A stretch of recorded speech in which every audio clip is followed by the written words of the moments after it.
بسم اللہ الرحمن الرحیم۔ السلام علیکم۔ میرا نام زکیہ ہے۔ میری زندگی کا پہلا سانس ایک موت کے سائے میں لیا گیا تھا۔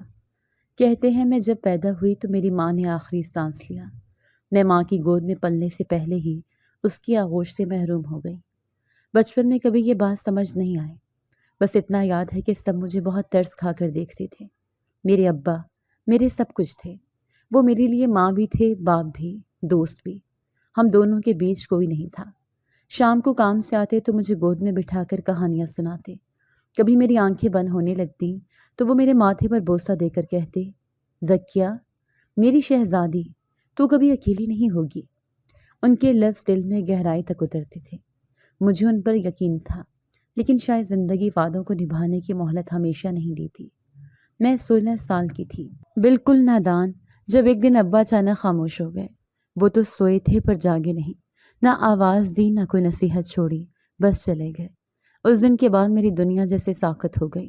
میں اب بھی یاد کرتی ہوں کہ وہ لمحہ دھندلے نہیں ہوتے۔ ابا کا وجود جیسے میرے دل میں نقش ہو گیا ہو، اور ان کی کمی ہر روز میرے اندر خالی پن پیدا کرتی رہی۔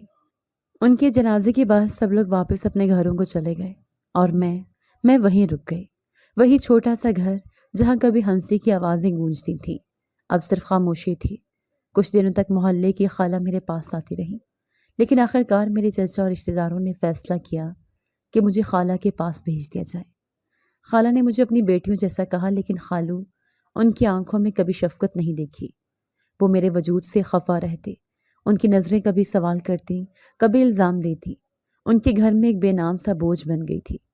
شروع کے دن تو جیسے خواب اور حقیقت کے درمیان ہی گزر گئے۔ خالہ میرا خیال رکھتی تھیں، مگر جب خالو ناراض ہوتے تو وہ بھی خاموش ہو جاتی۔ گھر میں اکثر لڑائیاں ہوتی، خالہ کی چیخیں، برتنوں کی آوازیں، دروازے زور سے بند ہونا، یہ سب میری نیند میں شامل ہو گیا تھا۔ ایک دن خالہ اور خالو کے بیچ جھگڑا بڑھ گیا۔ آوازیں اتنی بلند تھیں کہ میرے کان سن ہو گئے۔ میں کمرے کے دروازے کے پیچھے دبک گئی۔ خالو خالہ پر چیخ رہے تھے، اسی لڑکی کی وجہ سے ہمارے گھر کا سکون برباد ہو گیا ہے۔ میں نے پہلے ہی کہا تھا اسے اپنے گھر نہ لاؤ۔ خالہ بولی، یہ میری بہن کی بیٹی ہے، کہاں جاتی، یتیم ہے۔ خالو نے تھپڑ مار دیا۔ میں لرز گئی، میرے دل میں خوف کی ایک لہر دوڑ گئی۔ اسی لمحے دروازے پر دستک ہوئی۔ خالہ نے دروازہ کھولا۔ سامنے انکل جبار تھے، میرے ابا کے پرانے دوست۔ انکل جبار نے مجھے دیکھا تو فوراً مجھے گلے لگا لیا۔ ان کی آنکھیں بھر آئی تھیں۔ وہ بولے، زکیہ تم میرے بھائی کی آخری نشانی ہو، تم اکیلی نہیں ہو، میں ہوں تمہارے لیے۔ مجھے ان کے لفظوں پر یقین نہیں آیا۔ اتنے دنوں بعد کسی نے میری آنکھوں میں دیکھ کر کہا تھا کہ میں تنہا نہیں ہوں۔ میری روح میں جیسے کوئی نرم آواز اتری ہو۔ میں کچھ بول نہ سکی۔ انکل نے خالہ سے بات کی۔ خالو مسلسل برا سا منہ بنا کر بیٹھے رہے۔ انکل نے کہا، میں زکیہ کو اپنی بیٹی مانتا ہوں۔ میرا بیٹا حسن ابھی پاکستان واپس آیا ہے۔ میں چاہتا ہوں کہ زکیہ اس کی شریک حیات بنے۔ خالہ خاموش ہو گئی۔ خالو نے مخالفت کی، مگر انکل کا لہجہ اتنا مضبوط تھا کہ کوئی کچھ بول نہ سکا۔ اگلے دن انکل اپنے بیٹے حسن، بیوی اور کچھ رشتہ داروں کے ساتھ آئے۔ میرا نکاح ہو گیا۔ میرا دل اب بھی الجھا ہوا تھا۔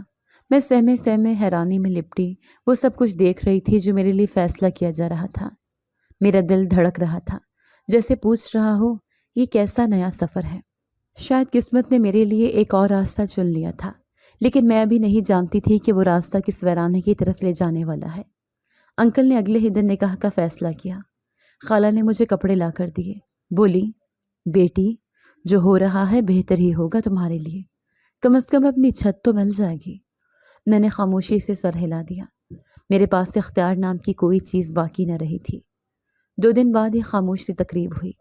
انکل جبار کا بیٹا حسن، جو بھی چند ہفتے پہلے ہی بیرون ملک سے لوٹا تھا، میرے سامنے بیٹھا تھا۔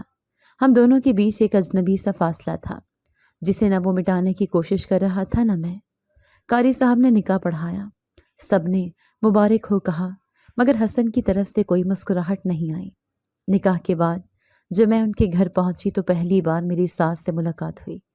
انہوں نے میرا چہرہ اوپر نیچے دیکھا، جیسے کوئی چیز پر رکھ رہی ہوں، پھر دھیرے سے بولی، تو یہی ہے وہ لڑکی؟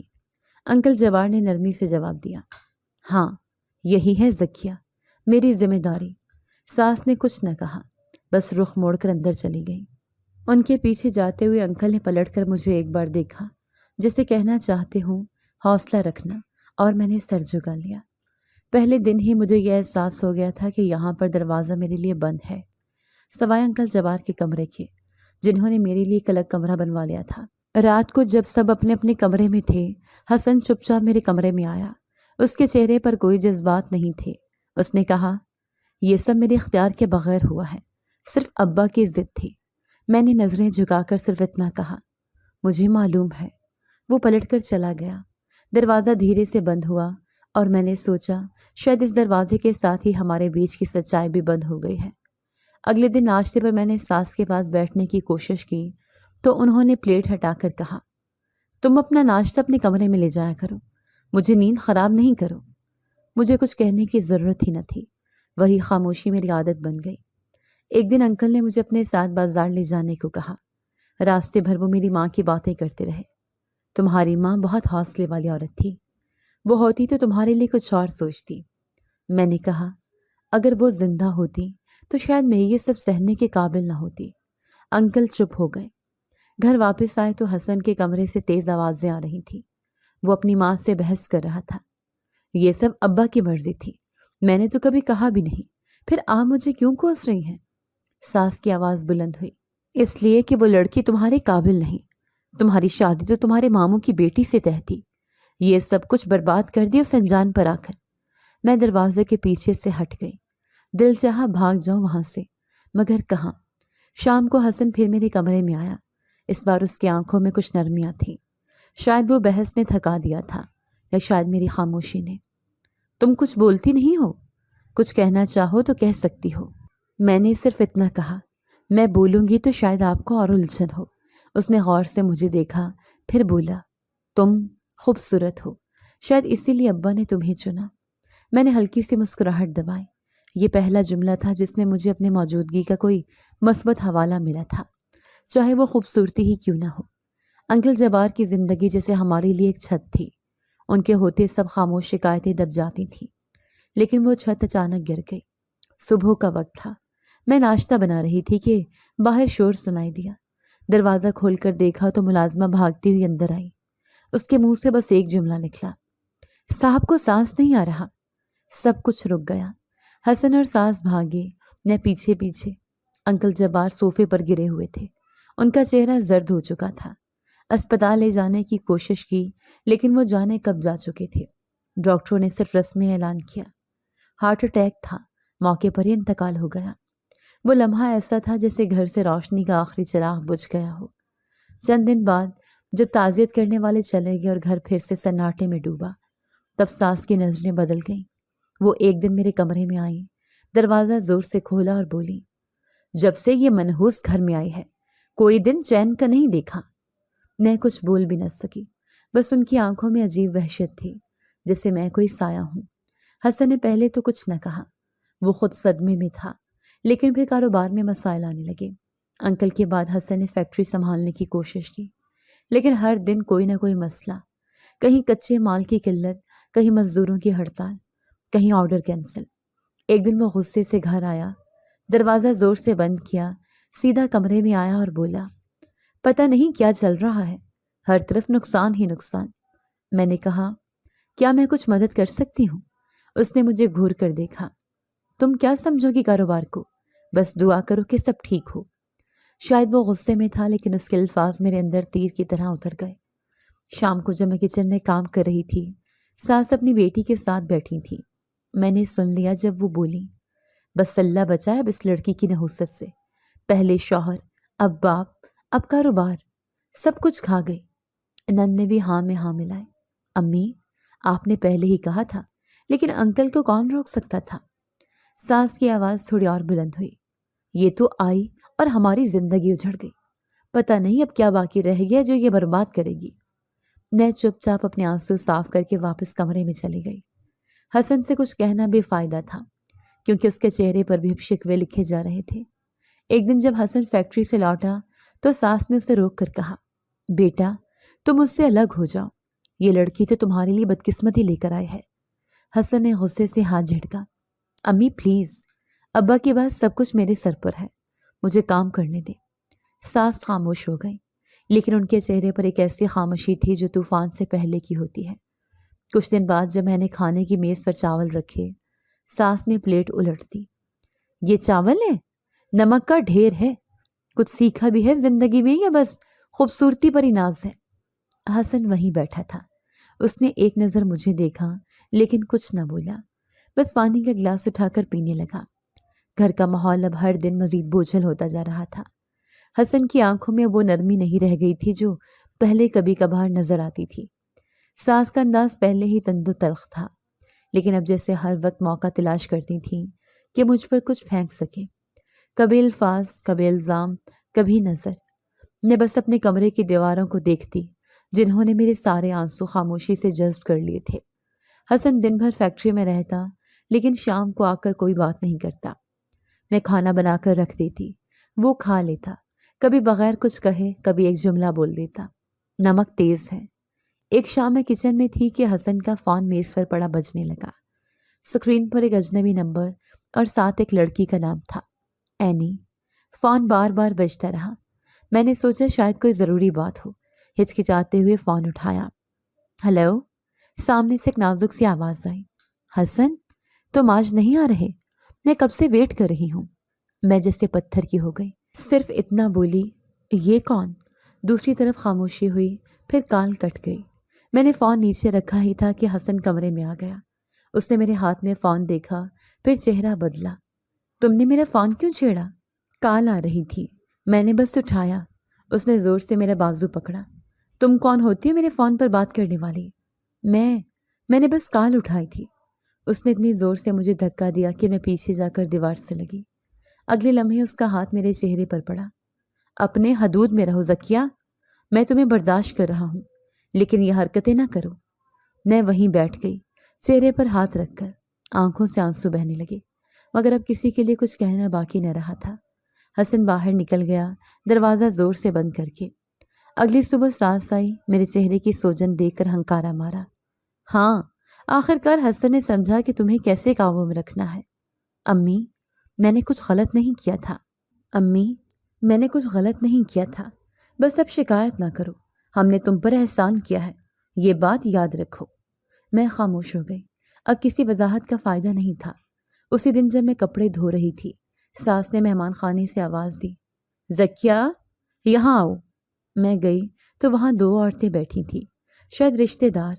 ساس نے کہا، یہ ہے ذکیہ، شکل کی اچھی ہے، لیکن بس نصیب کا کیا کرے، آتے ہی سب کچھ برباد ہو گیا۔ ایک عورت نے سر ہلا کر کہا، ایسے وقت کی نحوست ہوتی ہے، جس گھڑی گھر میں آئی وہی سب کچھ لے گئی۔ میں پلٹ آئی۔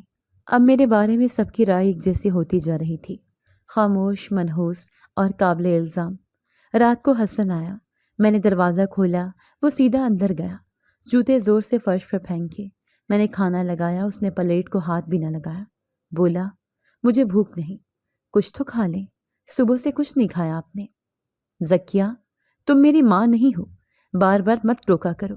میں نے پلیٹ واپس اٹھا لی، دروازہ بند کیا اور چپ چاپ اندھیرے میں جا بیٹھی۔ کچھ دن بعد حسن کا دوست آیا، ایک فائل دینے۔ جاتے ہوئے کہنے لگا، بھابھی، حسن تو آج کل بہت غصے میں رہتا ہے، راتوں کو بھی باہر ہوتا ہے، سب ٹھیک ہے؟ میں نے صرف مسکرا کر سر ہلا دیا، ہاں سب ٹھیک ہے۔ شاید وہ جان گیا تھا کہ کچھ ٹھیک نہیں، مگر کچھ نہ بولا۔ ایک شام جب میں کپڑے تہہ کر رہی تھی، حسن فون پر زور زور سے کسی سے بات کر رہا تھا۔ کتنی بار کہا ہے تم کو، رات کو مت کال کیا کرو، گھر میں مسئلہ ہوتا ہے۔ ہاں، کل ملتے ہیں۔ جب اس نے فون بند کیا تو میں نے کچھ نہ کہا، بس نظر ملا کر پوچھا، کون تھی؟ اس نے مجھے دیکھا اور ہنس دیا۔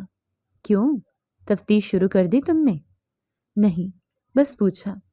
تو یاد رکھو، جو عورت شوہر کی پرچھائیاں تک دیکھنے لگے وہ عزت کھو دیتی ہے۔ پھر وہ چلا گیا اور میں خاموش ہو گئی۔ ساس کا رویہ اور سخت ہوتا گیا۔ کبھی کہتی، میرے گھر کا سگون برباد کر دیا تم نے۔ کبھی بولتی، حسن کی حالت دیکھی ہے، تمہاری وجہ سے ہے سب۔ اب میں صرف ایک وجود تھی جو ہر درد کا نشانہ تھا، پر الزام کی دیوار۔ جیسے جیسے دن گزرتے گئے، میری حیثیت اس گھر میں ایک سایہ بن کر رہ گئی۔ نہ میرا کوئی حق تھا، نہ آواز۔ ساس کا لہجہ محض تلخ نہیں رہا تھا، بلکہ زہر بھرا ہوتا جا رہا تھا۔ نند جب بھی گھر آتی اس کی باتوں میں وہی طنز، وہی نفرت ہوتی جو ساس سے وراثت میں ملی لگتی تھی۔ ایک دن کچن میں دال میں تڑکا لگا رہی تھی کہ نند آ کر دروازے سے ٹیک لگا کر کھڑی ہو گئی۔ بولی، سنا ہے تم راتوں کو جاگتی ہو، کیا ورد کرتی ہو؟ جادو؟ میں نے چونک کر دیکھا۔ نہیں، بس نیند نہیں آتی۔ وہ ہنسی۔ ہاں، نیند کیسے آئے گی جب دل میں چلاکی ہو تو ضمیر کہاں سونے دیتا ہے؟ اس کی آواز میں طنز کا زہر ٹپک رہا تھا۔ ساس بھی وہیں آ گئی، کہنے لگی، ہم نے پہلے ہی کہا تھا یہ لڑکی سیدھی نہیں ہے۔ حسن جب سے اس کے قریب ہوا ہے سب کچھ الٹا ہو رہا ہے۔ گھر کا سکون، کاروبار، ابا کی جان، سب اس کی نحوست لے گئے۔ میں نے نظر چکا لی۔ اب دل میں کوئی رد عمل نہیں ابھرتا تھا، بس یہ سن کر چپ ہو جانا، یہی میری عادت بن چکی تھی۔ اسی شام حسن گھر دیر سے آیا۔ اس کے چہرے پر تھکن کے ساتھ جھنجھلاہٹ بھی تھی۔ میں نے پانی دیا تو کہا، ہر دن ایک نئی مصیبت، مزدور ہڑتال پر چلے گئے اور اوپر سے قرض دینے والے فون پر فون کر رہے ہیں۔ میں نے آہستہ سے کہا، کسی سے بات کریں، کسی ماہر سے مشورہ لے لیں۔ اس نے گھور کر دیکھا۔ تمہیں کیا پتا، تمہارا کام ہے صرف کچن سنبھالنا، دماغ مت دو مجھے۔ اگلے دن ساس نے گلے میں کالا دھاگا ڈالا۔ میں نے پوچھا، امی خیریت ہے؟ انہوں نے عجیب نظروں سے دیکھا۔ تیرے اثر سے بچنے کے لیے، نظر بد اور تیرے کالے سائے سے بچنے کو۔ نند ہنسی۔ امی، اسے بھی ایک لوٹا پانی دے کر چپکے سے گھر سے باہر پھینک دینا چاہیے، ہو سکتا ہے اس کا جادو ختم ہو جائے۔ میری سانس رک گئی۔ اب جادوگرنی کہنا روز کا معمول تھا۔ مجھے لگتا وہ کسی دن واقعی مجھے کسی فقیر کے پاس لے جائیں گی۔ جب خالہ کا فون آیا دل کو تھوڑی ڈھارس ملی۔ ان کی آواز اب بھی وہی محبت سے بھری تھی۔ ذکیہ بیٹی، کیسی ہو؟ میں رونے سے خود کو روک نہ سکی، صرف اتنا کہا، خالہ سب اچھا نہیں ہے، میں آؤں؟ انہوں نے پوچھا۔ میں نے کہا، بس آپ کی آواز کافی ہے۔ شاید یہی غلطی تھی۔ اگلے ہی دن خالو کا پیغام آیا، آئندہ خالہ سے بات نہ کرنا، وہ تمہیں اور ہمیں دونوں کو نقصان دے رہی ہیں۔ خالہ کی طرف کا ہر رابطہ ختم ہو گیا، جیسے میرا ماضی بھی مجھ سے چھین لیا گیا ہو۔ اب میرے دن خاموشی میں گزرتے۔ ایک دن میں نے سنا کہ ساس ایک عورت سے بات کر رہی تھی۔ کل ایک پیر صاحب آ رہے ہیں، وہ اس لڑکی پر دم کریں گے، دیکھتے ہیں کہاں سے کریں گے یہ سب کچھ۔ پیر صاحب آئے، سارا گھر خاموشی سے بیٹھا اور مجھے ان کے سامنے لا کر بٹھا دیا گیا۔ انہوں نے کچھ پڑھا اور میرے ماتھے پر پھونک ماری، پھر بولے، یہ لڑکی بہت بھاری ہے، اس پر اثر ہے۔ ساس نے فوراً کہا، ہم نے کہا تھا نا یہ منحوس ہے۔ میں نے کچھ نہیں کہا۔ اب تو دم بھی میرے خلاف دلیل بن گیا تھا۔ کبھی کبھی حسن کا فون بجتا اور وہ باہر چلا جاتا۔ میں پوچھتی، کہاں جا رہے ہو؟ تو وہ ٹال دیتا، کام ہے، تمہیں کیا فرق پڑتا ہے؟ ایک دن کچن میں چائے بناتے وقت میں نے نند کو کسی سے فون پر بات کرتے سنا۔ ہاں، وہ حسن کی بیوی؟ ارے بس شکل اچھی ہے، ورنہ وہ سب کچھ برباد کر چکی ہے۔ حسن بھی اب تنگ آ چکا ہے، دیکھنا کچھ دنوں میں چھوڑ دے گا۔ مجھے اپنی سماعت پر شک ہوا، لیکن میں جانتی تھی ان باتوں میں سچائی چھپی تھی۔ حسن کی سرد مہری، ساس کی زہریلی زبان، خالہ سے دوری، سب ایک ہی سلسلے کی کڑیاں تھیں۔ اب کوئی دن ایسا نہ گزرتا جب میری ذات کو نہ خریدا جاتا۔ کبھی کھانے میں نمک کم، کبھی کپڑے وقت پر نہ دھلے، کبھی پانی دیر سے دیا، ہر بات پر الزام، اور ان الزامات کے ساتھ میرا دل جیسے اندر ہی اندر پگھل رہا تھا۔ میں اب زندہ تھی لیکن کسی اور کے تانے سہنے کے لیے، کسی اور کی مایوسی کا بوجھ اٹھانے کے لیے۔ مجھے یقین تھا یہ اندھیرا مزید گہرا ہونے والا ہے، کیونکہ اس گھر میں، اس زندگی میں اب میرے لیے صرف تنہائی رہ گئی تھی اور الزام۔ صبح کا وقت تھا، میں کچن میں آٹا گوندھ رہی تھی کہ ساس نے زور سے برتن میں اس پر مارا۔ یہ کیا سالن بنایا ہے؟ نمک تک کا ہوش نہیں، دن بدن کام میں لاپرواہی بڑھتی جا رہی ہے۔ میں نے آہستہ سے کہا، امی اگر ذائقہ ٹھیک نہیں لگا تو کچھ اور بنا دیتی ہوں۔ انہوں نے ہاتھ اٹھایا اور میرے کندھے پر زور سے چٹکی کاٹی۔ اب زبان بھی چلنے لگی ہے؟ جس دن سے آئے ہو تباہی ہی تباہی ہے۔ میرے بیٹے کا کاروبار برباد، گھر برباد، سکون برباد۔ میں خاموش ہو گئی، آنکھوں میں آنسو آنے لگے لیکن ضبط کر گئی۔ نند نے ہنستے ہوئے کہا، امی اس پر باتوں کا اثر کب ہوا ہے؟ جب تک کسی پیر کو بلا کر نہ نکلواؤ یہ نہیں جائے گی۔ ساس نے برتن اٹھا کر میری طرف پھینکا، وہ برتن زمین پر جا گرا اور شور ہوا۔ چل نکل یہاں سے۔ وہ غرائی، آج کے بعد نہ تیری شکل دیکھوں گی نہ تیری نحوست۔ میں پیچھے ہٹی۔ ان کے ہاتھ میں لکڑی کا ڈنڈا تھا۔ انہوں نے زور سے میری کمر پر مارا۔ نکل جا میرے گھر سے، ابھی، اسی وقت۔ امی پلیز، میں کہاں جاؤں؟ میں نے ہاتھ جوڑ دیے۔ جہنم میں جا، لیکن میرے دروازے کے اندر دوبارہ نہ دکھائی دینا۔ انہوں نے میرا بازو پکڑا، گھسیٹتے ہوئے دروازے کی طرف لے گئے۔ دروازہ کھولا، محلے کی عورتیں سامنے سے گزر رہی تھیں۔ میں ہچکچا رہی تھی، لیکن ساس نے مجھے زور کا دھکا دیا۔ منحوس عورت، نکل! میں گلی میں جا گری۔ ہاتھ چھل گیا، ماتھے سے خون کی بوند ٹپکی۔ ارد گرد لوگ رک گئے، لیکن کوئی آگے نہ آیا۔ اسی لمحے ایک آواز سنائی دی، امی، یہ کیا کر رہی ہیں آپ؟ دیور محسن تیزی سے میرے قریب آیا۔ اس نے مجھے سہارا دیا۔ بھابھی، آپ ٹھیک ہیں؟ میں نے تھکے ہوئے لہجے میں کہا، میں ٹھیک ہوں۔ محسن نے ساس کی طرف دیکھا۔ یہ سب کیا ہے؟ مار رہے ہیں آپ انہیں؟ گلی میں دھکیل دیا؟ ساس زور سے چلائی۔ تو ہٹ جا میرے راستے سے محسن، اس عورت نے سب کچھ برباد کر دیا ہے۔ تیرے بھائی کو کھا گئی، اب گھر کا رہی ہے۔ محسن نے میری پیشانی سے خون صاف کیا۔ امی ہوش کریں، سب کچھ برباد کیا ہے تو آپ کے رویے نے، اس عورت نے نہیں۔ یہ تو خاموشی سے سب سہتی آئی ہے۔ ہاں ہاں، ساس نے طنزیہ کہہ مارا۔ اب یہ جادوگرنی تم پر بھی چل گئی، سب کو اپنے جال میں پھنسا رہی ہے۔ تو بھی دن رات اس کے کمرے میں دکھائی دیتا ہے۔ کیا چل رہا ہے تم دونوں کے بیچ؟ محسن کا چہرہ زرد ہو گیا۔ امی، یہ آپ کیا بول رہی ہیں؟ آپ جانتی بھی ہیں آپ کس پر الزام لگا رہی ہیں؟ سب جانتی ہوں، ساس چیخی۔ ایک دن سب سامنے آئے گا، تم جیسے بھائی یا بھائی نہیں رہے۔ محسن نے مجھے کندھے سے سہارا دیا۔ آپ اندر چلیں بھابھی۔ نہیں محسن، میں نے آہستہ سے کہا، اب میں یہاں نہیں رہ سکتی، مجھے مت روکو۔ آپ کا کوئی ٹھکانہ نہیں، اور نہ اس حال میں کہیں جا سکتی ہیں۔ میں نے نرمی سے کہا، بس اور برداشت نہیں ہوتا۔ اس نے مضبوطی سے کہا، میں دیکھوں گا کون نکالتا ہے آپ کو اس گھر سے۔ وہ میرا ہاتھ تھامے مجھے اندر لے آیا۔ ارد گرد کے محلے دار اب بھی دروازے کے پاس کھڑے دیکھ رہے تھے۔ ساس نے محسن کا بازو جھڑکنے کی کوشش کی۔ چھوڑ اسے، محسن نے غصے سے کہا۔ اب باپ کچھ نہیں کہیں گی، میں خود باپ کی جائیداد کا حصے دار ہوں، اور یہ گھر بھی میرے باپ کی ملکیت ہے۔ اگر اس گھر میں کسی کو حق ہے تو بھابھی کو بھی ہے۔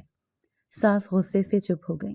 میں اندر آ کر وہیں بیٹھ گئی جہاں کبھی میری جگہ ہوا کرتی تھی۔ دل جیسے رک سا گیا تھا۔ نن نے خاموشی سے موبائل پر کوئی میسج کیا، غالباً حسن کو۔ کچھ دیر بعد حسن آیا، سیدھا میرے پاس آیا۔ یہ سب کیا ہو رہا ہے؟ محسن نے سب کچھ بتایا۔ حسن خاموشی سے سنتا رہا، پھر ساس کی طرف مڑ کر بولا، امی، آپ نے واقعی اس پر ہاتھ اٹھایا؟ گلی میں دھکا دیا؟ ساس نے کہا، ہاں، کیونکہ یہ سب کچھ برباد کر رہی ہے، اور اب تو تیرے بھائی کو بھی قابو میں کر لیا ہے۔ حسن نے ایک نظر مجھ پر ڈالی۔ میں چپ بیٹھی تھی، چہرہ سوجا ہوا، آنکھیں سرخ۔ حسن کچھ لمحے چپ رہا، پھر آہستہ سے بولا، یہ سب بہت غلط ہو رہا ہے۔ محسن نے کہا، اب بھی وقت ہے حسن بھائی، خود دیکھ لیں کہ کون آپ کے خلاف ہے اور کون آپ کے ساتھ۔ حسن نے نظریں چرا لی۔ ساس اونچی آواز میں بولی، بس کر دو، تم دونوں نے اس لڑکی کے سحر میں آ کر میری زبان بند کر دی۔ میں آہستہ سے اٹھی۔ میں یہاں نہیں رہ سکتی۔ محسن نے میری طرف دیکھا۔ آپ اب اکیلی نہیں ہیں، میں دیکھوں گا کون آپ کو نکالتا ہے۔ اس ایک دن نے سب کچھ بدل دیا تھا۔ اب گھر میں خاموشی نہیں تھی، بلکہ بے اعتمادی کی دیوار کھڑی ہو چکی تھی، جس کے دونوں طرف اب رشتے چپ کھڑے تھے۔ گھر کی فضا مکمل طور پر زہر آلود ہو چکی تھی۔ محسن کے میرے حق میں بولنے کے بعد ساس کی آنکھوں میں صرف ایک مقصد باقی رہ گیا تھا، مجھے اس گھر سے نکالنا، ہر قیمت پر۔ اور اب وہ کوئی اور طریقہ نہیں بلکہ الزام کا سب سے گندا ہتھیار استعمال کرنے والی تھی۔ ایک دوپہر محسن باہر آیا۔ اس کے ہاتھ میں کچھ کپڑے تھے جو میں نے دھوبی کو دینے تھے۔ وہ سیدھا میرے کمرے میں آ گیا جہاں میں قالین صاف کر رہی تھی۔ بھابھی، یہ کپڑے دے دینا شام تک۔ وہ رکھ کر پلٹا ہی تھا کہ دروازے پر ساس کھڑی تھی۔ ان کی آنکھیں سرخ تھیں اور چہرے پر وہی جھڑکتا ہوا طنز۔ واہ واہ، دن دہاڑے کمرے میں چھپ کر مل رہے ہو، اب تو پردے کا لحاظ بھی ختم۔ محسن چونکا۔ امی، کیا بات کر رہی ہیں آپ؟ میں بس کپڑے دینے آیا تھا۔ بند دروازے کے پیچھے؟ ساس کی آواز بلند ہو چکی تھی۔ میں سب سمجھتی ہوں، بہت دن سے دیکھ رہی ہوں تم دونوں کی نظروں کو۔ تم ہر وقت اسی کے کمرے میں کیوں ہوتے ہو؟ میں کھڑی ہو گئی۔ امی، یہ الزام کیوں لگا رہی ہیں؟ چپ، وہ چیخیں۔ اب منہ مت کھولو، بد کردار عورت۔ میرے دونوں بیٹوں کو خراب کر دیا تو نے؟ محسن نے آگے بڑھ کر کہا۔ امی ہوش کریں، آپ حد پار کر رہی ہیں۔ تو ہی بتا کس رشتے سے بار بار اس کے کمرے میں آتا ہے؟ بھائی ہو یا کچھ اور؟ محسن کا چہرہ سخت ہو گیا۔ میں بھائی ہوں اور ہمیشہ رہوں گا، لیکن آپ جو الزام لگا رہی ہیں وہ کسی ماں کو زیب نہیں دیتا۔ ساس نے شور مچایا۔ نند دوڑتی ہوئی آئی۔ کیا ہوا امی؟ سب کچھ برباد ہو گیا بیٹی، ساس روتی ہوئی بولی۔ تمہاری بھابھی اور محسن کو رنگے ہاتھوں پکڑ لیا۔ نند نے نفرت سے مجھے گھورا۔ میں تو پہلے دن سے کہتی تھی یہ لڑکی سیدھی نہیں۔ کمرے کا دروازہ دھڑک سے کھلا۔ حسن اندر آیا۔ اس کا چہرہ غصے سے تمتما رہا تھا۔ یہ سب کیا ہے؟ اس نے درشتی سے پوچھا۔ ساس آگے بڑھی۔ بیٹا، جو آنکھوں کے سامنے ہو اسے بتانے کی کیا ضرورت؟ ابھی دیکھا میں نے، تمہاری بیوی تمہارے بھائی کے ساتھ اکیلی تھی۔ حسن کا چہرہ جیسے جم گیا ہو۔ اس نے ایک نظر محسن پر ڈالی، پھر میری طرف پلٹا۔ یہ سچ ہے؟ حسن، خدا کے لیے مجھے سن لو، یہ سب جھوٹ ہے، وہ صرف کپڑے دینے آیا تھا۔ چپ! میں نے نظر چرائی، جیسے حقیقت سے نظریں چرانا آسان ہو۔ نرس نے پانی دیا۔ آپ نے بہت کچھ سہا ہے، لیکن اب سنبھلنے کا وقت ہے۔ 2 دن بعد ایک سماجی کارکن آئی، نرم لہجہ، شفاف آنکھیں۔ ہم نے آپ کے لیے شیلٹر ہوم کا انتظام کیا ہے، وہاں آپ کو حفاظت بھی ملے گی اور نیا آغاز بھی۔ میں خاموش رہی، اور فیصلے میری مرضی سے نہیں، حالات کے مطابق ہو رہے تھے۔ شیلٹر ہوم کا دروازہ دھیرے سے کھلا۔ اندر خاموش راہداری تھی، دیواروں پر کچھ ادھورے خوابوں کی تصویریں۔ کمرے میں مجھے ایک بیڈ دیا گیا۔ ساتھ والی چارپائی پر بیٹھی ایک عورت نے مسکرا کر کہا، نئی ہو؟ نام کیا ہے؟ میں نے آہستہ سے کہا، زکیہ۔ وہ بولی، میں شاہدہ ہوں۔ یہاں سب کا ماضی الجھا ہوا ہے، لیکن ایک بات یاد رکھنا، یہاں کوئی کسی کو منحوس نہیں کہتا۔ وہ رات میں نے چپ چاپ چھت کو تکتے گزاری۔ نیند تو مدتوں سے میری دشمن تھی۔ اگلی صبح میڈم صبا جو شیلٹر کی انچارج تھی آئیں، بولی، زکیہ، اگر تم چاہو تو کام کر سکتی ہو۔ کچھ فیکٹریوں سے بات کی ہے، محنت کرو گی تو اپنے پیروں پر کھڑی ہو سکو گی۔ میں نے پہلی بار خود سے پوچھا، کیا میں پھر سے کچھ بن سکتی ہوں؟ جواب میں خاموشی ملی، لیکن ایک ہلکی سی حامی کے ساتھ۔ 2 دن بعد مجھے ایک تولیے کی فیکٹری میں لے جایا گیا۔ مالکان عام سے لوگ تھے، لیکن ماحول مناسب لگا۔ پہلی بار مجھے لگا جیسے میں کام کرنے کے قابل ہوں۔ یہ کپڑا کترنا ہے، سائز ایک جیسا ہو اور وقت کا دھیان رکھنا، سپروائزر نے کہا۔ میرے ہاتھ لرزے، لیکن میں نے ہاں میں سر ہلایا۔ شروعات مشکل تھی، ہاتھ چھلنے لگے، گردن میں درد ہونے لگا، لیکن میں ہر دن وقت پر جاتی، واپس آتی اور خاموشی سے سوتی۔ ایک دن شاہدہ نے پوچھا، کیسا لگ رہا ہے؟ میں نے کہا، درد ہوتا ہے، لیکن دل تھوڑا ہلکا ہوتا جا رہا ہے۔ فیکٹری میں کام کرتے 1 مہینہ ہو چکا تھا۔ اب کپڑے کترنے میں ہاتھ روانی سے چلنے لگا تھا۔ میری حاضری اچھی تھی۔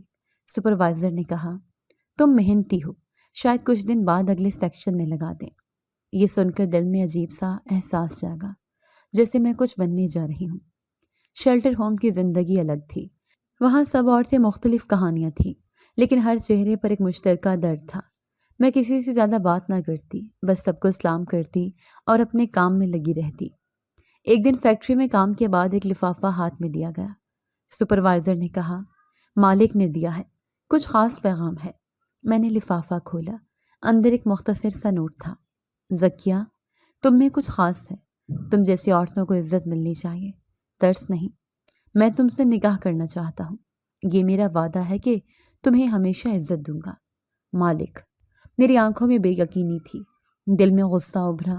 میں لفافہ ہاتھ میں لیے سیدھی دفتر پہنچی۔ دروازہ کھولتے ہی آواز دی، مالک کہاں ہے؟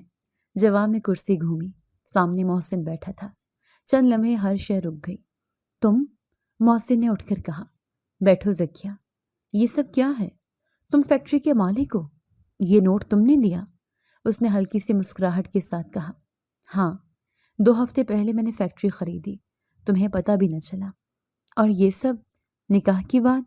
اس نے آنکھوں میں دیکھتے ہوئے کہا، کیونکہ میں تمہیں صرف سہارا نہیں، عزت دینا چاہتا ہوں۔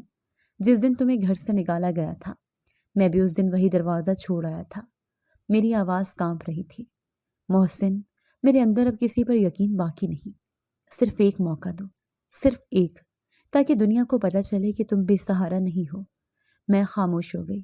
شاید اندر کہیں کوئی دروازہ ہلکا سا کھل گیا تھا، لیکن یقین کرنا بھی باقی تھا۔ شہر کی وہ گلی جہاں شیلٹر ہوم تھا اب مجھے اجنبی نہیں لگتی تھی۔ ہر صبح وہی راستہ، وہی فیکٹری کا گیٹ، اور اندر داخل ہوتے ہی مشینوں کی گڑگڑاہٹ، سب کچھ معمول پر تھا۔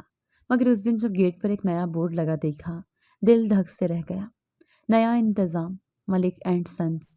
سب کارکن آپس میں سرگوشیاں کر رہے تھے۔ مالک بدل گیا ہے؟ پتہ نہیں، پر سنا ہے نیا مالک سخت ہے۔ پچھلی بار بھی کئی لوگوں کو نکال دیا تھا۔ میں خاموشی سے کٹنگ روم کی طرف بڑھ گئی۔ مشین پر ہاتھ رکھتے ہوئے دل میں وہی سوال تھا، کیا میری جگہ بھی خطرے میں ہے؟ کچھ ہی دیر بعد سپروائزر اندر آیا۔ ہاتھ میں ایک لفافہ تھا۔ میرے قریب آ کر بولا، زکیہ، یہ تمہارے لیے ہے، مالک کی طرف سے۔ میں نے جھجکتے ہوئے لفافہ لیا۔ سب کی نظریں میری طرف تھیں۔ میں اسے فوراً کھولنے کی ہمت نہ کر سکی۔ کچھ دیر بعد پچھلے کمرے میں گئی اور دروازہ بند کر کے لفافہ کھولا۔ ایک مختصر سا نوٹ تھا، لیکن الفاظ نے جیسے سانس روک لی۔ زکیہ، میں تمہیں صرف کام کی جگہ نہیں، زندگی میں عزت دینا چاہتا ہوں، نکاح کی صورت میں۔ میں وعدہ کرتا ہوں کہ تمہاری عزت، تمہارا حق، تمہارا نام سب کچھ بن کر دکھاؤں گا۔ فیصلہ تمہارا ہے۔ کچھ لمحے میں وہ کاغذ ہاتھ میں لے کر ساکت بیٹھی رہی۔ دماغ میں صرف شور تھا، کون ہے یہ؟ کیوں میرے ساتھ مذاق کیا جا رہا ہے؟ کیا یہ بھی ایک نیا کھیل ہے؟ میں نے کاغذ مٹھی میں لیا، دروازہ کھولا اور سیدھی آفس کی طرف چل دی۔ راستے میں کئی لوگوں نے میری طرف دیکھا، شاید میرے چہرے کی سختی پڑ لی تھی۔ آفس کے باہر پہنچ کر دروازہ زور سے کھولا۔ اندر میز، صوفہ، فائلیں اور کرسی پر بیٹھا وہ شخص جسے دیکھ کر جیسے میری زمین کھسک گئی۔ محسن، وہ اٹھا، پرسکون چہرہ، ہلکی مسکراہٹ۔ بیٹھو زکیہ، یہ سب کیا ہے؟ تم نے یہ فیکٹری خریدی؟ ہاں، یہ خط، یہ بات، سب میں نے لکھا۔ میں نے آگے بڑھ کر لفافہ اس کی طرف پھینکا۔ تمہیں لگا یہ مناسب ہے؟ یہ سب یوں اچانک؟ محسن نے لفافہ اٹھایا، ایک گہری سانس لی۔ زکیہ، میں جانتا ہوں تمہاری زندگی میں دھوکے بہت آئے ہیں، اور میں کوئی دعویٰ نہیں کرتا کہ میں سب کچھ بہتر کر سکتا ہوں، لیکن میں چاہتا ہوں کہ تم یہ جان لو، تم تنہا نہیں ہو۔ تم جانتے ہو لوگ کیا کہیں گے؟ لوگ ہمیشہ کچھ نہ کچھ کہتے ہیں، لیکن عزت صرف وہی دے سکتا ہے جو خود عزت دار ہو، اور میں چاہتا ہوں تمہیں وہ عزت دوں جو تم سے چھین لی گئی تھی۔ میں کرسی پر بیٹھ گئی۔ دل کا بوجھ بہت بھاری تھا، زبان پر سوال بے ترتیب۔ تمہیں اندازہ بھی ہے میں کیا کچھ سن چکی ہوں؟ میرے کردار پر شک کیا گیا، تمہارے ساتھ نام جوڑا گیا، اور اب تم خود یہ سب کر کے دنیا کے منہ بند کروانا چاہتے ہو۔ محسن نے کہا، نہیں، میں تمہیں اپنا نام دے کر دنیا کو دکھانا چاہتا ہوں کہ تم پاک ہو، اور سب سے بڑھ کر تم قابل ہو۔ میں نے نظریں چرا لیں۔ سامنے دیوار پر ایک کیلنڈر ہلکی ہوا سے تھر تھرا رہا تھا۔ میں فیصلہ فوراً نہیں دے سکتی، تمہیں وقت لینے کی ضرورت نہیں زکیہ، یہ زندگی ہے، انکار یا اقرار سے زیادہ اہم تمہاری خود ہی ہے۔ اگر تم یہ سمجھو کہ تمہیں میرے ساتھ چاہیے تو میں یہ دروازہ ہمیشہ کھلا رکھوں گا۔ میں آہستہ سے اٹھی، دروازے کی طرف بڑھی، ہاتھ دروازے کے ہینڈل پر رکھا، پھر مڑی۔ محسن، کیا تم سچ میں سمجھتے ہو میری زندگی کسی عزت کے قابل ہے؟ اس نے پلٹ کر کہا، تمہاری خاموشی، تمہارا صبر، تمہارے زخم، یہ سب تمہاری اصل عزت ہے، اور میں بس ایک ساتھی بننا چاہتا ہوں، محافظ نہیں۔ میں کچھ بول نہ سکی، بس دروازہ کھولا اور باہر آ گئی۔ سورج اب بھی ویسا ہی چمک رہا تھا جیسے کچھ بدلا ہی نہ ہو، لیکن میرے دل میں کوئی خاموش سی ہلچل تھی۔ شاید یہ نئی زندگی کی دہلیز تھی، شاید ابھی کچھ فیصلہ باقی تھا۔ فیکٹری کے آفس سے نکلتے ہوئے میرے قدم خود بخود رک گئے تھے۔ ایک لمحے کو دل چاہا بھاگ جاؤں، کہیں بہت دور، جہاں کوئی پہچان نہ ہو، جہاں کوئی سوال نہ کرے کہ تم کون ہو، کہاں سے آئی ہو، اور کیوں ہر دروازے سے دھکیل دی گئی ہو۔ لیکن میں بھاگ نہیں سکی۔ وہ الفاظ جو محسن نے کہے تھے کانوں میں گونج رہے تھے، میں تمہیں عزت دینا چاہتا ہوں، محافظ نہیں بننا چاہتا۔ اگلے چند دن معمول کے مطابق گزرے۔ میں ہر صبح فیکٹری جاتی، مشینوں کے شور میں اپنا ذہن کھو دیتی، لیکن ہر بار جب مالک کا کمرہ سامنے آتا، نگاہیں خود بخود جھک جاتی۔ سپروائزر نے ایک دن آ کر کہا، زکیہ، مالک نے بلایا ہے۔ دل جیسے پھر حلق میں آ گیا۔ خاموشی سے اٹھی اور آفس کی طرف بڑھی۔ دروازہ کھلا، محسن اپنی جگہ پر بیٹھا ہوا تھا۔ اس بار وہ کھڑا نہیں ہوا، بس نگاہیں اٹھا کر کہا، بیٹھو۔ میں کرسی پر بیٹھ گئی، دونوں ہاتھ آپس میں گندھے ہوئے۔ پریشان لگ رہی ہو؟ محسن نے سوال کیا۔ میں نے نظریں نہیں اٹھائیں، بس تھکاوٹ ہے۔ زکیہ، میں جانتا ہوں تمہیں میری باتیں الجھا رہی ہیں، لیکن میں کوئی جذباتی فیصلہ نہیں کر رہا۔ میں تمہیں برسوں سے جانتا ہوں، تمہاری خاموشی، تمہارا انداز، تمہارا صبر، سب کچھ دیکھا ہے میں نے ہلکی آواز میں کہا۔ محسن، یہ سب بہت جلدی ہے۔ نہیں، یہ دیر سے ہے۔ وہ دن یاد ہے جب تمہیں گھر سے نکالا گیا تھا؟ میں نے ماں سے جھگڑا کیا، بھائی سے تھپڑ کھایا، لیکن تمہیں جانے نہ دیا۔ تب بھی چاہا تھا کہ کچھ کر سکوں، لیکن تم نے کہا تھا مت روکو مجھے، تمہاری وجہ سے یہ سب ہوا ہے۔ وہ جملہ آج بھی سینے میں چبھتا ہے۔ میں خاموش رہی، لمحے بھر کو نظریں اس کے آنکھوں میں ڈالی، جہاں کوئی التجا نہیں، فقط یقین تھا۔ تمہیں پتہ ہے، میں یہاں سے لندن واپس جا سکتا تھا، میرے پاس سب کچھ تھا، لیکن میں وہ سب چھوڑ آیا، بس یہ ثابت کرنے کے لیے کہ تم بھی سہارا نہیں ہو۔ دنیا کو کیا لگے گا محسن؟ میں نے سوال کیا۔ وہ جو پہلے الزام لگا چکی ہے، اب تو اس کی تصدیق ہو جائے گی۔ محسن کی آواز میں تھوڑی سختی آئی۔ دنیا کو کچھ نہ کچھ تو کہنا ہے، لیکن اگر ہم اپنی زندگی لوگوں کی زبان سے چلائیں گے تو سکون کبھی نہیں آئے گا۔ میں چاہتا ہوں تم میرے ساتھ ایک نئی زندگی شروع کرو، میرے برابر ہو کر، کسی ترس یا احسان کی بنیاد پر نہیں۔ محسن، میں ٹوٹی ہوئی ہوں، اور میں کوئی جوڑنے والا نہیں، بس ساتھی ہوں۔ میں نے آہستہ سے کہا۔ تم واقعی سمجھتے ہو کہ ہم؟ ہاں، اور اگر تم بھی یہی سمجھو تو ہمیں کسی وضاحت کی ضرورت نہیں۔ کمرے میں خاموشی چھا گئی، باہر مشینیں چل رہی تھیں، وقت آگے بڑھ رہا تھا، لیکن میرے اندر جیسے سب ساکت ہو چکا تھا۔ کچھ لمحوں بعد محسن نے کہا، اگر تم ہاں کرو تو نکاح یہی ہوگا، سادگی سے، فیکٹری کے عملے کے سامنے۔ وہ سب جنہوں نے تمہیں محنت کرتے دیکھا ہے، وہی گواہ بنے گی تمہاری نئی زندگی کے۔ میں نے لمبی سانس لی اور پہلی بار اپنی آنکھوں میں نمی کے بجائے حوصلہ محسوس کیا۔ ٹھیک ہے محسن، لیکن ایک شرط ہے۔ کیا؟ اس رشتے کی بنیاد صرف سچ پر ہو، نہ کوئی دکھاوا، نہ کوئی بدلہ۔ محسن نے ہلکی سی مسکراہٹ کے ساتھ سر ہلایا۔ یہ وعدہ رہا۔ میں اٹھ کھڑی ہوئی، دل میں عجیب سی نرمی اتر رہی تھی، جیسے برسوں بعد اندر کی سختی ٹوٹ رہی ہو۔ دروازے سے نکلتے ہوئے میں نے ایک آخری بار پلٹ کر کہا، محسن، ہمیشہ سننے کے لیے ہوں۔ شاید اب یقین آ رہا ہے کہ سب کچھ ختم نہیں ہوا۔ اس نے ہلکی آواز میں کہا، نہیں زکیہ، اب سب کچھ شروع ہونے والا ہے۔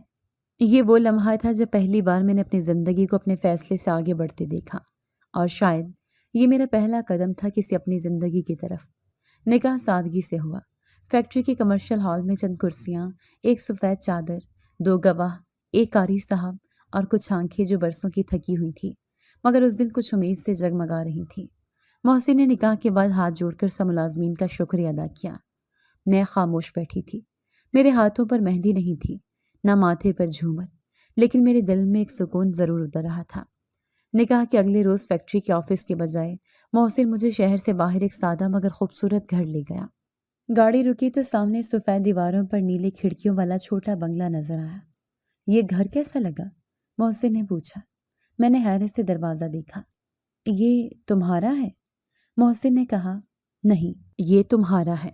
تمہاری زندگی کا نیا آغاز اسی جگہ سے ہوگا۔ میں نے یہ گھر تمہیں ذہن میں رکھ کر بنا ہے، کوئی محل نہیں، مگر ہر دیوار میں سکون رکھا ہے۔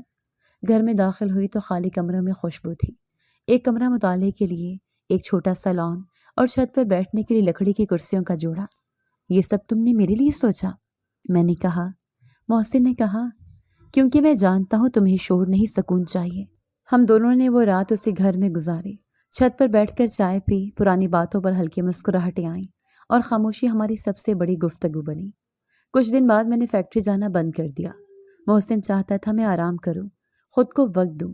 میں نے پڑھنا شروع کیا، باغیچے میں پودے لگانے لگی، کھڑکی کے پردے خود سیے، وہ گھر میرا بننے لگا، اور شاید میں بھی خود کو دوبارہ جوڑنے لگی۔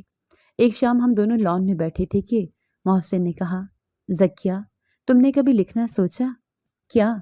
کہانی، تمہاری زندگی، تمہاری زبان میں۔ میں ہنس پڑی۔ کون پڑھے گا؟ محسن نے کہا، تمہاری لفظ سچ ہے، سچ کو سننے والے ہمیشہ ہوتے ہیں، چاہے دیر سے ملے۔ اگلے دن میں نے ایک کاپی نکالی اور پہلا صفحہ لکھا۔ میرا نام زکیہ ہے۔ ہر دن کچھ نہ کچھ لکھتی، محسن پڑھتا، تبصرہ کرتا، اور کئی بار بس چپ چاپ سر ہلا کر کہتا، یہ جملہ بہت وزنی ہے۔ زندگی ہموار ہو گئی تھی، جو گھاؤ تھے وہ اب نشان بن چکے تھے۔ ایک شام جب بارش ہو رہی تھی، میں کھڑکی کے پاس بیٹھی چائے پی رہی تھی۔ محسن نے آ کر میرے کندھے پر چادر ڈالی۔ ٹھنڈ لگ جائے گی، بارش کی خوشبو میں کچھ سکون ہے۔ سکون تمہارے چہرے پر ہے ذکیہ۔ ایسا لگتا تھا جیسے زندگی ہمیں وہ سب لوٹا رہی ہے جو ہم سے چھینا گیا تھا، لیکن سکون ہمیشہ کے لیے نہیں ہوتا۔ اس دن صبح کے وقت دروازے پر دستک ہوئی۔ میں نے محسن کو آواز دی، کوئی آیا ہے؟ وہ اخبار پڑھ رہا تھا۔ اٹھا، دروازے کی طرف گیا۔ میں کچن میں تھی جب دروازہ کھلا تو کوئی عجیب خاموشی چھا گئی۔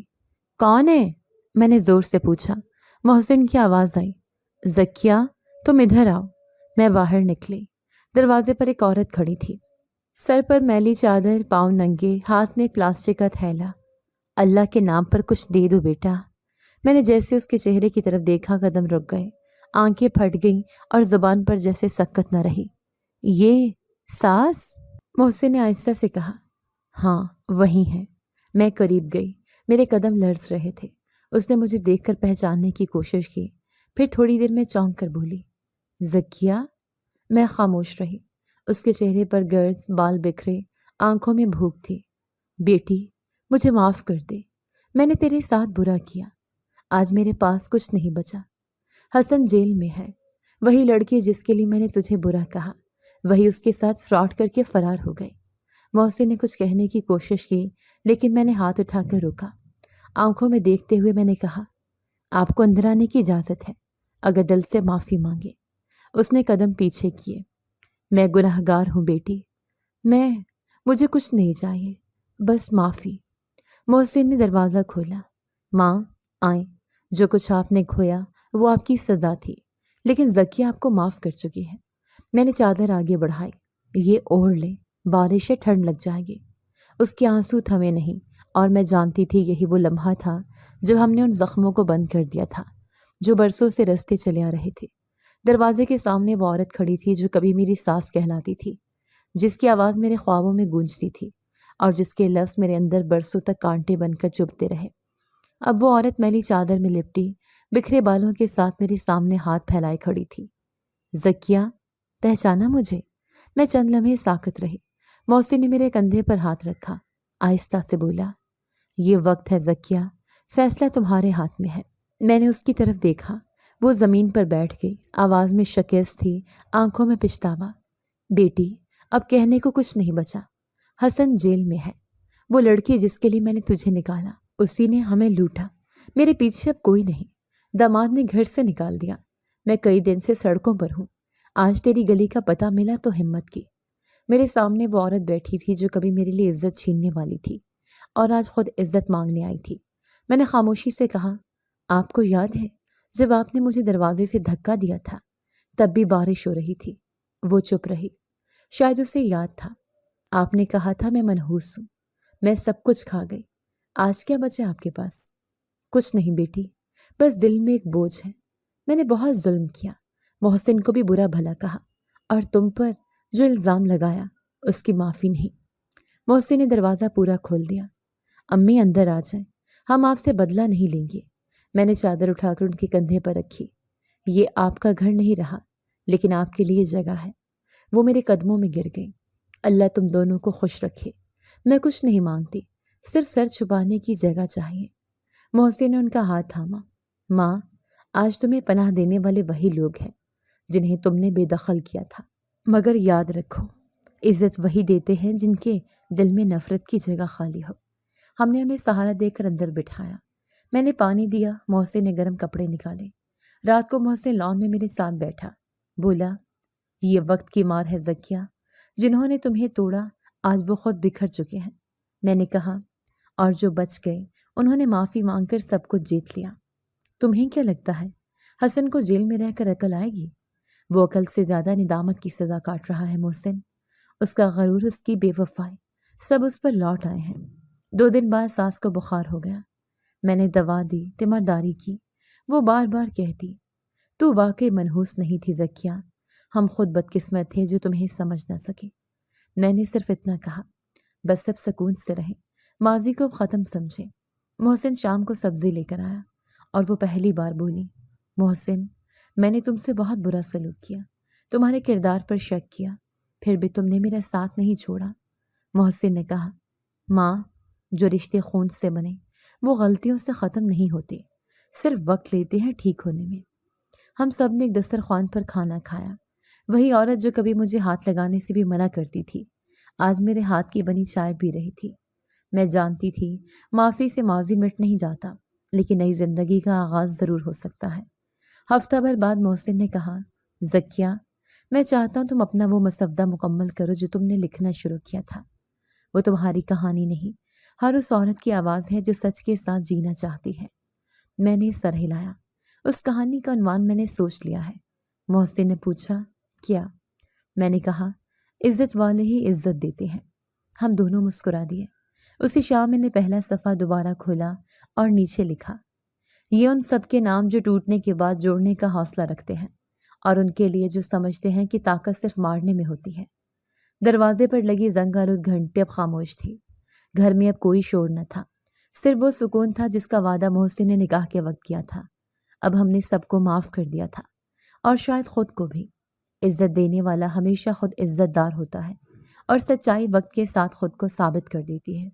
نفرت جی تو دوستو، کیسی لگی آپ کو ہماری آج کی کہانی؟ اپنی رائے کا اظہار ہمارے کمنٹس باکس میں ضرور کیجیے گا، اور اگر آپ کو ہماری ویڈیو پسند آئی ہے تو کر لیجیے ہمارے چینل کو سبسکرائب، ویڈیو کو لائک اور بیل آئیکن لازمی پریس کر لیجیے تاکہ ہر نئی آنے والی ویڈیو کا نوٹیفیکیشن آپ کو بر وقت موصول ہو سکے۔ ملتے ہیں ایسی ہی ایک سبق آموز کہانی کے ساتھ، تب تک کے لیے اللہ نگہبان۔